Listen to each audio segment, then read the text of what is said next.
Viewer discretion is advised. Engulfed in the dark waters, the great serpentine feels the rush of the sea once more. It feels the vibration, its brethren shake it, as if telling it to leave. But where could they go in this dark environment? It matters not, for it has found its prey. Forged in ancient magma, the shell of the destroyer glows and burns brightly. It breaks free from the ground which had held it for millennia to walk the earth once more, leaving fire and brimstone in its wake. Her memory is hazy, but she remembers how she had died and was brought back to this world by her devout followers, and of course, her violent skirmishes with the serpent. Dredged from the grave and thrown into the land of the living once again, the queen of the monsters let out a cry that echoes through the ages. Beyond the great deeps, the behemoths hear the call. They stir and rouse, a kingdom of swarming beasts. Dozens of them, all powerful and mighty, awaken from their deep slumber. In the embrace of the abyss, the serpent grows restless. The old battle will repeat itself, as it had in the past. Will this be the one that finally ends this vicious cycle? Though weary and tired of the violence, still it sharpens its fangs and readies to face its old nemesis once more. Hello everybody, I'm TheRubber. Today we bring you SCP Foundation Esoteric Class Object SCP-5391. SCP-5391, also known as Anastasis, is an anomalous event. It refers to the awakening of large-scale aggressors, or LSA, following the revival of LSA Brazil 01. These LSAs are collectively referred to as SCP-5391-1, in addition to their individual designations. In 1998, Foundation agents successfully detained and captured POI 2889, Stanislav Nikolev, a former scientist and director of Prometheus Lab, which operated the Anastasis Project, the revival of LSA Brazil 01. Brazil 01, dubbed the Queen of the Monsters, is a massive entity with the head of a crocodile and tentacles for its lower body. It was once considered neutralized, but was revived by Prometheus Lab. As a result, it is currently outfitted with large amounts of paratechnical components that further accentuate its abilities, most notably its regenerative prowess. Nikolev sat in Site-40's interrogation room. The television in the corner was showing news footage of the destruction caused by LSA Stromboli 08. He smirked the entire time as he watched the footage play. Stromboli 08 is an armored ankylosaurian entity. Its anomalously hard shell plating features numerous broad spines that end in a narrow point. The seams between these plates have a scintillating red glow, similar to that of molten rocks. Buried beneath the volcanic Stromboli Island, the armored behemoth burst through the earth, causing the island volcano to erupt. The island was engulfed in magma, and its complete destruction soon followed. Footage showed fighter jets engaging the beast, but were shot down by magma expelled from Stromboli 08's body. The head researcher of 5391, Dr. Mikasa Kaori, entered the room. She turned off the TV and sat down in front of Nikolev. Before she began introducing herself, she noticed Nikolev looking at her. He smiled wryly and glanced briefly at the people outside the room, then back to Dr. Kaori. "I know what you're thinking, and what you want to know, Dr. Kaori. It's just simply this. I believe the downfall of humanity is that those in power tend to believe themselves to be gods. Why do I believe this? Because I was one of those idiotic fools who thought they belonged to the pantheon of divine beings.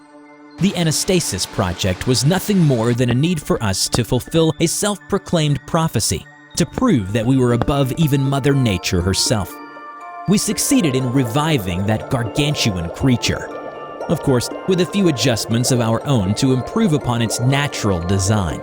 After all, we had the power to do so, and we thought, why should we not? And that brilliant question has brought us to this. So, what was the price for our actions? The lives of everyone at the Prometheus Labs. It was nothing in the grand scheme of things.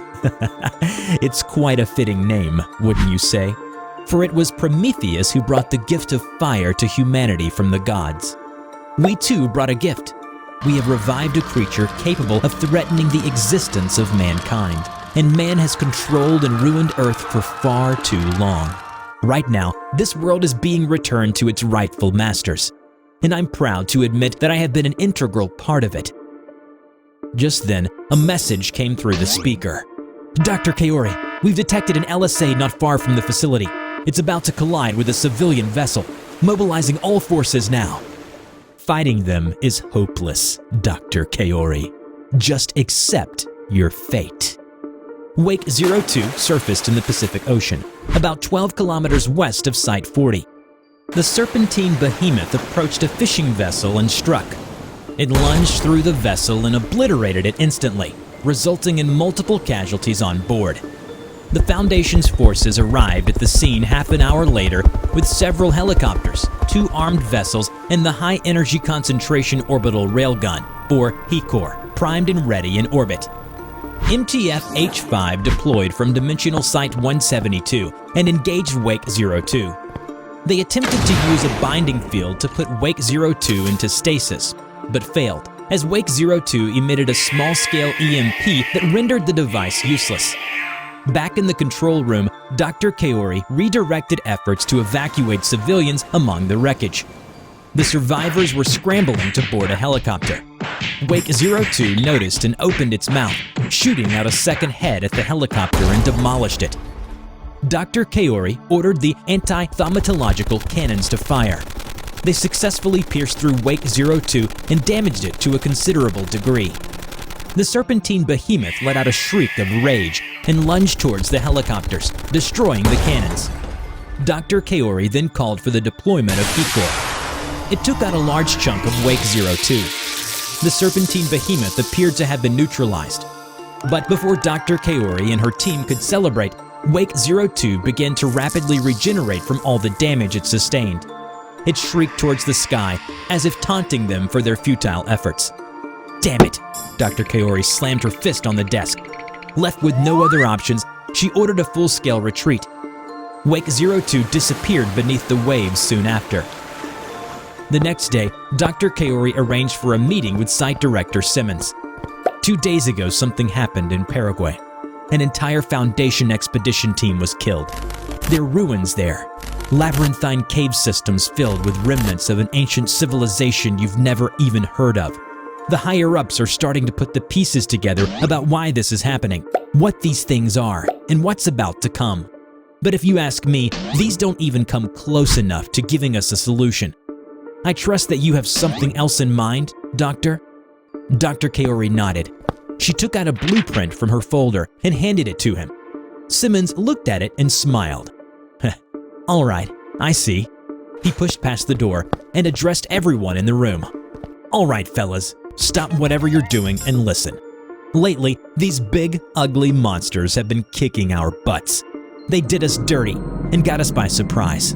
They've killed countless innocent lives, but no more. Now, we will fight back. We will show these monsters no mercy. We will have a monster of our own, because this is our monster. So let's build a giant freaking mech. Meanwhile, in the Wanderer's library, the last 1,000 steps finally came to a stop at the bottom of the ravine. Samuel sat down in exhaustion, then looked up into the abyss of the library. No, this is no time to rest, he thought. I need to keep moving. He gripped his lantern tighter and stood back up. Suddenly, a voice spoke to Samuel from the shadows ahead. Hello? He raised his lantern and took a few cautious steps forward. Soon, an old man appeared in front of him. Apologies if I don't look presentable. I don't get out much. Where are you headed, young man? Oh, I'm looking for the history of behemoths section. The old man's eyes widened. As he moved to stroke his chin, Samuel noticed the serpent's hand tattoo on his forearm. Ah, I know of the way. Follow me. They arrived at the end of the maze. It was an open area with no bookshelves in sight, only torn papers and scraps of wood covering the floor. Then, an expression of dread crossed the old man's face. Before they could react, the library shook. The floor beneath them collapsed, swallowing them into the void. They fell and fell and fell. Samuel gasped and opened his eyes. He was back at the same spot he had just been standing, but the old man was gone. He began sprinting forward with the lantern in hand. After a while, he reached the bookshelves again. But this time, a massive silverfish about 2 stories tall came out of nowhere and swallowed an entire bookshelf. Samuel lost his balance and fell on the ground, catching the silverfish's attention. It charged forward, its legs violently pounding on the floor. Completely taken over by fear, Samuel froze like a deer in headlights. In a flash, something massive charged into the silverfish and crashed into the other bookshelves. Sounds of flesh being ripped apart followed, then gradually died down. Samuel crept forward and saw the serpent. Its jaws clamped onto the now lifeless silverfish before tearing it apart. Then the serpent reached into its stomach with its reptilian tongue, pulling out a mucus-covered book and flung it into Samuel's arms. Hands shaking, Samuel wiped the mucus off and saw the title, Extinction of Behemoths. For a moment, he was speechless. Samuel looked up and met the serpent's eyes. I can sense them. They have returned. Then I must go deal with them once again. The serpent flapped its plumage and ascended into the darkness above. Then all was quiet. The Foundation had found evidence of LSAs roaming the Earth far before our times, but they never found out how they had all disappeared. That was why Samuel was sent to the library, to find a way to defeat the newly arisen LSAs once more. He reached up, hands still shaking, and turned on his radio. Samuel now knew what had happened without even having to read the book. The serpent had killed them all, and it will do so again. Viewer discretion is advised. Shrouded in thick fog, the mech stood. It observed its surroundings with watchful eyes. Suddenly, multiple arachnid-like entities manifested in front of it. They stood on only 2 legs, brandishing the rest. The mech unsheathed its sword and dashed towards the nearest entity. With one swift motion, it slashed and cleaved the entity in half. Though split, the top half preserved and fought on as it attempted to jab at the mech. It was then quickly dispatched with a few more stabs of the sword. One of them latched onto the mech's shoulder, a fatal mistake that was quickly punished. The mech activated its shoulder-mounted railgun and blasted the entity into oblivion. Suddenly, the surroundings were plunged into darkness as the sun was blotted out by yet another entity. A massive serpent with verdant plumage descended upon the battlefield. The snake of the garden, descending from heaven, bearing the fruit of wisdom. The serpent's emerald eyes glowed white. It swung its tail and slammed down on the remaining entities, killing all but one. Now, kill the beast and seal our pact. And the mech struck down the last remaining entity with its blade without hesitation. Perseus, Mikasa, I think this is the beginning of a beautiful friendship. Hello everybody, I'm TheRubber. Today we bring you SCP Foundation Thaumiel Class Object SCP-5514. SCP-5514, also known as the Dragonslayer, is a massive humanoid mech constructed by the Foundation with assistance from the Global Occult Coalition. It is currently being utilized as part of the Defense Against Large-Scale Aggressors, or LSAs. There are some anomalous features that warrant its designation, one of which involves the usage of a pocket dimension that significantly lowers the mass and weight of 5514. As for its power source, SCP-037, a small star approximately 5 centimeters in diameter that contains the energy of a sun, has been implanted into its chest cavity. Along with a giant sword and a plasma-bladed hat, one of 5514's most anomalous weapons in its arsenal is the 1,000-word arrows. It involves 7 poets writing and reciting poems about the defeat and death of monsters, which in turn empowers 5514 with divine energy while demoralizing enemies at the same time. In 1998, LSA Wake 02 made its appearance near the Bay of Tokyo. Wake 02 rose from deep beneath the dark waters and let out a deafening cry that summoned lesser LSAs to join in its conquest against mankind. They advanced towards the city and laid waste to it. Coalition forces from the GOC and the Foundation went in to intercept the threat, but to no avail.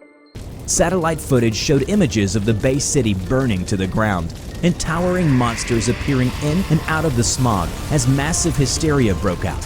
a grim portrait of the cruel fate befalling humanity. Above the skies of Tokyo, just below orbit, Captain Perseus Rosales, a trained Foundation asset, piloted 5514, gearing it up for its first combat mission. As Dr. Mikasa Kaori gave the thumbs up, the formidable mech whirred as it came alive. Hydraulics checked. Heat sinks checked. Armaments checked. All systems ready to go. And so 5514 descended onto the Earth, like a meteor falling from the sky, and landed in the sea. The massive mech rose, unscathed from all the sparks and embers. 5514 detected Wake 02 almost immediately, as the entity was quick to launch its first strike on 5514. It lunged at 5514, but the mech evaded with ease. 5514 and Wake 02 then regained their composure and began studying each other. During that time, the city was in the process of evacuation. However, many residents stopped their attempts to flee and gazed upon the magnificent sight, the two titans at sea. Target locked, engaged. All right, you ugly bastard, let's do this. 5514 prepared to rush forward.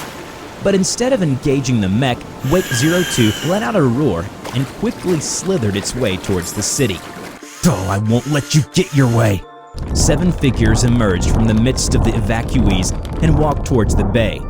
These were the poets of the 1,000-word arrows.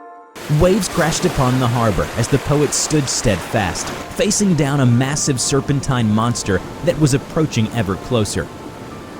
Then they began to recite, "Champion, champion, exalt in the glory of the Dragonslayer." Upon hearing the words being broadcast from 5514's pataphysical mantle, Wake 02 halted its movement towards the harbor. It instead let out a loud shriek, calling aid to its side. The LSAs rampaging in the city ruins heeded its call and converged towards the sea. Soon enough, 5514 was surrounded. 5514 leaped into the air, removing its rounded recoiling plasma and throwing it at a nearby LSA.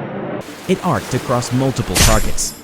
Upon return, the entities fell, with their heads cleanly separated from their bodies. The surrounding waters turned crimson with the blood of the fallen monstrosities. The vicious beasts slain, gone to those which were once bane.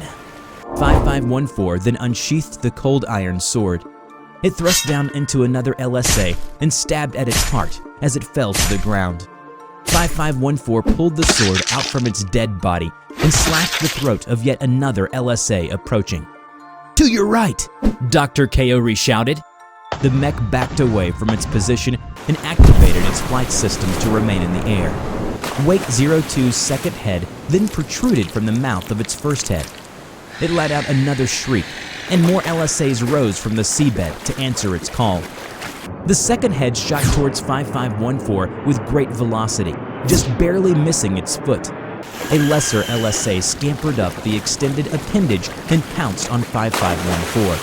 The mech managed to deflect the attack, then cut down the entity mid-air. Nice try.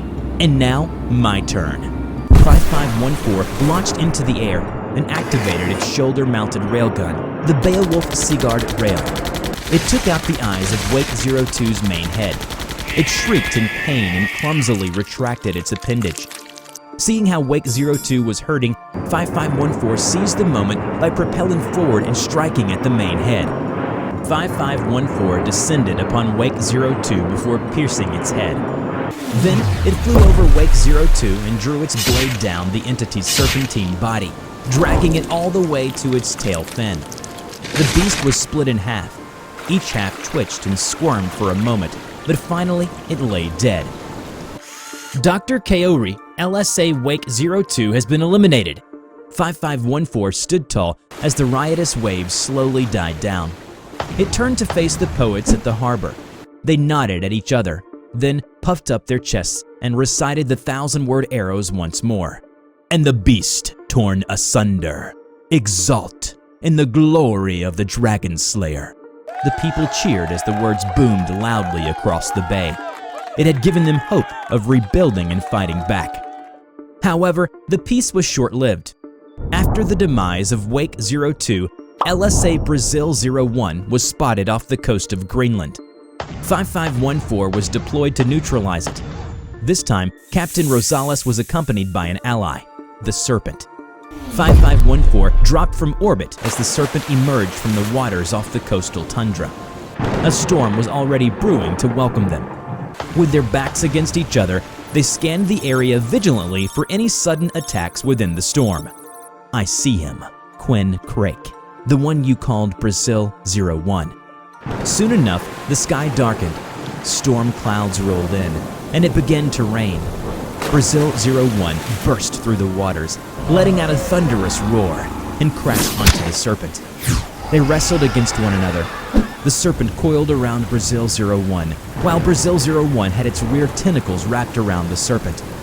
Farther out on the coast, aiding the battle from a distance, were the 7 poets of the 1,000-word arrows. They could see the silhouettes of the massive entities engaging in fierce battle far out into the sea. Braving the storm, they watched the clash between titans and recited the words, "The awaited battlefield, the destined place for the beast to die. One final, just death." 5514 charged through the waters to assist the Serpent. It grabbed Brazil 01, tearing it away from its ally. The mech pulled the beast into the air and hurled it down with great force. However, it had no effect on Brazil 01, as it quickly rose and turned to face the duo. 5514 drew its sword, holding it against Brazil 01. "You all right there, Snaky?" The Serpent had been bitten multiple times and was bleeding heavily.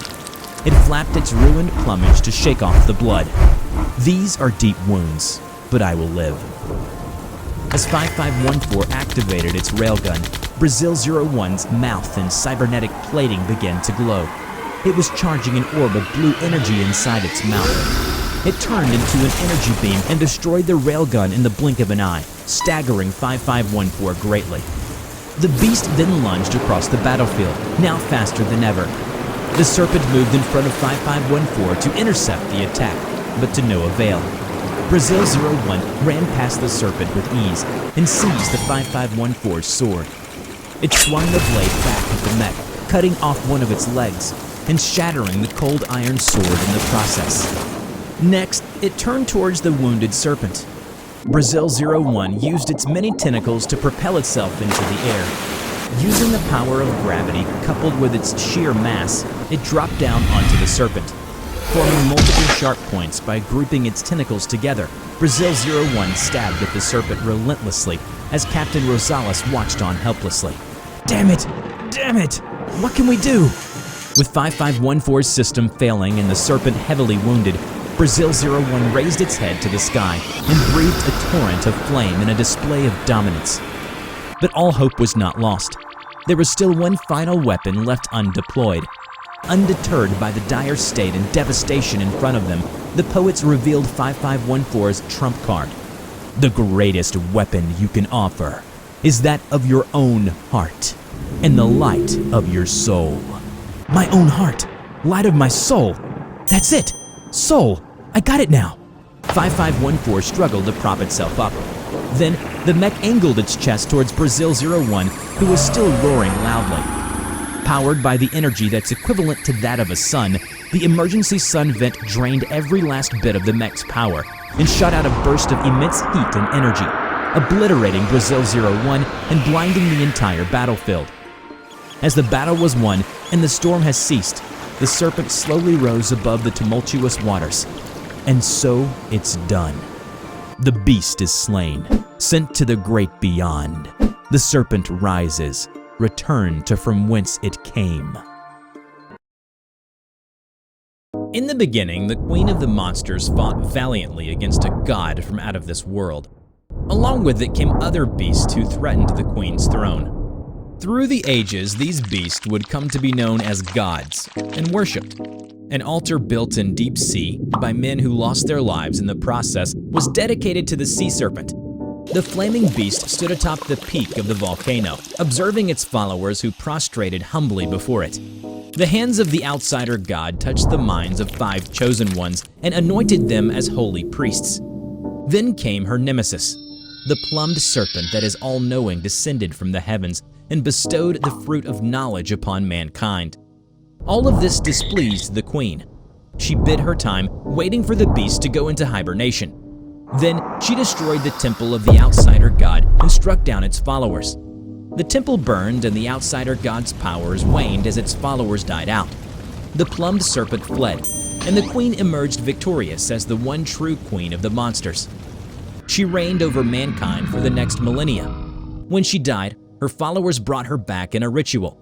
They offered their blood and soul and carved their bodies in ancient scripts. As the queen returned, so did the other beasts. The beast wrought destruction upon the queen's followers.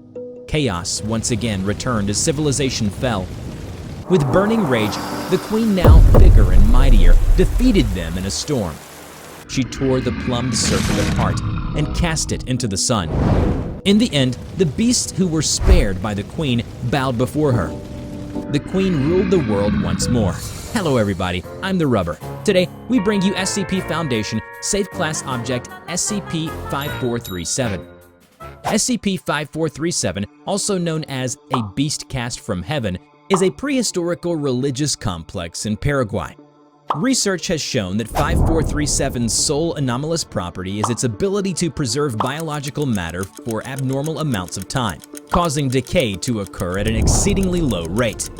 The true size of the site is unknown. The majority of the structure is located underground. Several hidden chambers and hallways have been uncovered behind the complex walls. Aside from these branching rooms, 5437 is mainly composed of a spiraled staircase that leads to a spacious cathedral foyer, which serves as a place of worship for SCP-5437-1. SCP-5437-1 is the carcass of a massive, starfish-like entity cataloged as a large-scale aggressor, LSA for short. It is green in coloration and has 5 thin arms that sprout from its center, with each measuring approximately 20 meters in length. It resembles a serpent star and possesses hundreds of eyes on its central body disc. Its skin is impenetrable. As such, any attempts to dissect or examine the entity have failed. Etched on the walls is a series of historical artwork that displays a religious narrative. Arranged in a sequential order, the artwork depicts the battles between LSA Brazil-01 and 5437-1, as well as other LSAs. In 1998, Foundation historian Dr. Emily Metcalf led a team to explore 5437. What follows are the journey entries written by Metcalf and his final recording towards the end. 19th of April, 1998. Daylight. Darnell helped me move the majority of my possessions to the cathedral area. I have everything I need here for the entirety of the mission: my bed, my archives, equipment, etc. I'm still not entirely sure what my purpose here is. They said only I would know what this huge entity is, that I'm the only one who can crack its code. Honestly, this place creeps me out. I don't know why I decided to set up shop right in the hall where this massive serpent star, the one we call 5437-1, lies. It's supposed to be dead and decaying. My assistant and the others set up camp just outside of the perimeter. But one thing's for sure, I feel attracted to it. There's a certain energy that has been haunting me ever since I set foot on site. It has led me to this hall, this creature, this god from beyond our world. 21st of April, 1998. Cloudy. Looks like it's about to rain. I had a dream last night. I dreamed about the serpent star. It reached out to me and showed me things from before our time. I saw signs and symbols. It spoke to me in strange language that I somehow understood. I cannot recall everything now, however hard I try. The case of the mural remains. The story they tell is evident. A legion of beasts cast from heaven descended to earth to be worshipped as gods. Then, for whatever reason, they collectively went into slumber. Upon the arrival of an even greater beast, they awakened. A war was waged, and the beasts venerated their new leader after violent battles. I remember now. In the dream, it was the Queen of Monsters who devoured the lesser beasts and left some alive as witnesses to its supremacy. And what man doesn't follow the gods they worship? Thus, in return, humanity bowed before the Queen. I look at the carcass now and realize that I have been avoiding it all this time. The serpent star invaded my dream once again. Its tentacle touched the tip of my head, and I began to see colors. Colors out of this world. Forbidden knowledge that we humans aren't meant to acquire. Why did it do this? Why did it show me all this terrible, terrible visions? What are its goals? I dare not to think about and make sense of it. Perhaps its goals are beyond human comprehension. One's mind will go insane trying to understand it. Ignorance isn't only a bliss, it is our safety net. Tonight, I study the murals again. As I observe the depiction of the battle between the tentacled crocodilian and the great serpent, I recall an image in my dreams. The serpent gave man knowledge, and the queen of the monsters despised it. And so, it tore the serpent apart and cast it into the inferno above. I got up in the middle of the night and started walking the halls. I followed one of the tentacles of the serpent star and discovered a hidden chamber. I entered, but all I saw were corpses. The men who built the temple, the men who worshipped the serpent star, some of them were coiled by the tentacle, with the expression of bliss on their faces. The corpses stretched on for miles. Every stone in this temple was set by men whose names are forever lost. I found myself waking up in the chamber where the dead bodies lie. I'm beginning to lose track of time here. Found more artifacts today. A human skull with some sort of symbols carved onto it. A ceremonial dagger. And perhaps I'm seeing things. A chamber pot that somehow still reeked and stained with blood. Again, I recalled more images from the dream. The men had carved up their own kind in a barbaric ritual to revive the queen of the monsters. The ritual was a success, and the queen rose again. She defeated the other beasts, claiming the throne once more, and watched over her followers. But it's merely a means to a greater end. The cycle of war and destruction must continue. It's only a matter of time until these beasts rise and clash against each other again. I wonder, how long did it take for it to die? Is it even dead? Or is it simply in the last stages of its life? This decaying serpent star, the outsider god, has spent millennia dying and dreaming in its own temple, patiently waiting for the next cycle to come. Like a fool, like a crazed lunatic, like someone affected by something out of their control, I went ahead and touched the carcass. And in that instance, it pulled me into a vision. The serpent star appeared before me. Its 100 eyes opened and looked into my soul. Its tentacle reached out and touched me on the forehead. It began to speak. Queen Cracker, the queen of monsters. The devourer will rise again. The cycle will continue. Destruction is nigh. Judgment is upon you. Its stare grew more intense. Images of destruction seared through my mind. In seconds, I saw cities falling, large behemoths rising from the sea and walking the earth, men becoming cultists and killing each other in the name of this twisted ritual, all in order to preserve the cycle, and the serpent clashing against the queen of monsters. I woke up in a cold sweat. I looked around the hall. Everything was still the same. The vision and its voice were still vivid in my mind. The eyes on the carcass remained closed, yet I could still feel them watching me. The queen had died, again and again, and each time she was brought back to this world, she became stronger. I shudder to think when the behemoths walk the earth again, how many more lives would be lost? How many more worlds will these titans end before the cycle finishes? This carcass, this beast, this god taunts me with all these visions and its vague words. This is not a temple, but rather a tomb filled with dead people to prolong its life. It has the power to drive men insane, the power to resurrect the dead, the power to awaken the beast from their deep slumber. I must escape from the inevitable destruction when these beasts arise once more. I must escape now. But where else can I go besides death, the great beyond? Call me a coward, but I do not wish to live in a world you're going to be in. No, sir, no way. The serpent star appeared in my vision again, its 100 eyes looking straight at me. I'm no longer afraid. It must have heard what I wanted.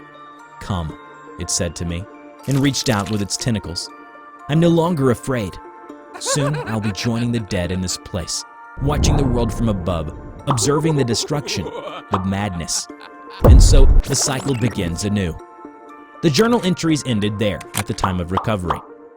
On the 27th of June 1998, 5437-1 released a large emission of elan vital energy, killing all personnel stationed on site. A large portion of 5437 was destroyed in the energy blast. However, the body of Metcalf was found perfectly unharmed. The incident occurred within the same time frame as Prometheus Labs' revival of LSA Brazil-01 and the subsequent awakening of several LSAs across the globe. The event is cataloged as SCP-5391.